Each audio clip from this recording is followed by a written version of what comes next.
Happy Tuesday, everybody. So I am going to be making a soup today. I just came on to show you the ingredients that I'm using.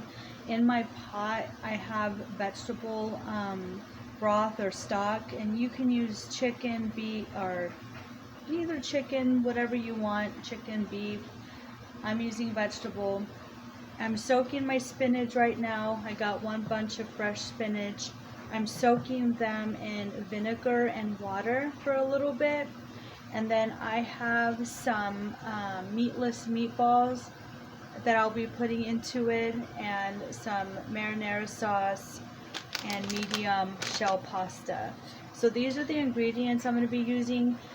You can put cheese also if you want on top when you're done with the soup. Don't put it in the soup, but you're going to garnish it, the cheese on top. So these are the ingredients, and I'll show you when I start putting it together.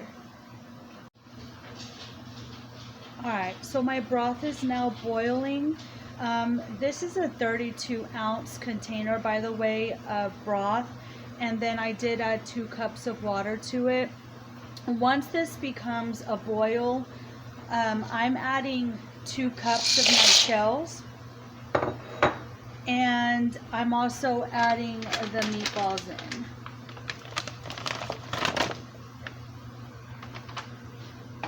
Okay, so I'm going to cook this down, and then I'll show you the next step.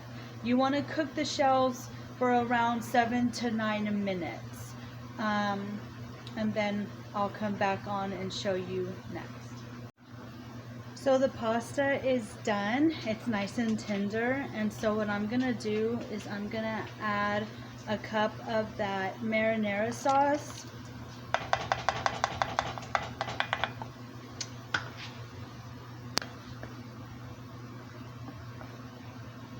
I might add a little more, but I don't know, that looks pretty good.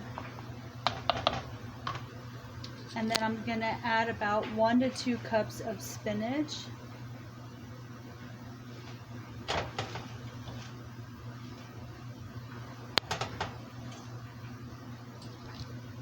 And I'm gonna cook this probably for 2 to 3 more minutes, and you will have kind of like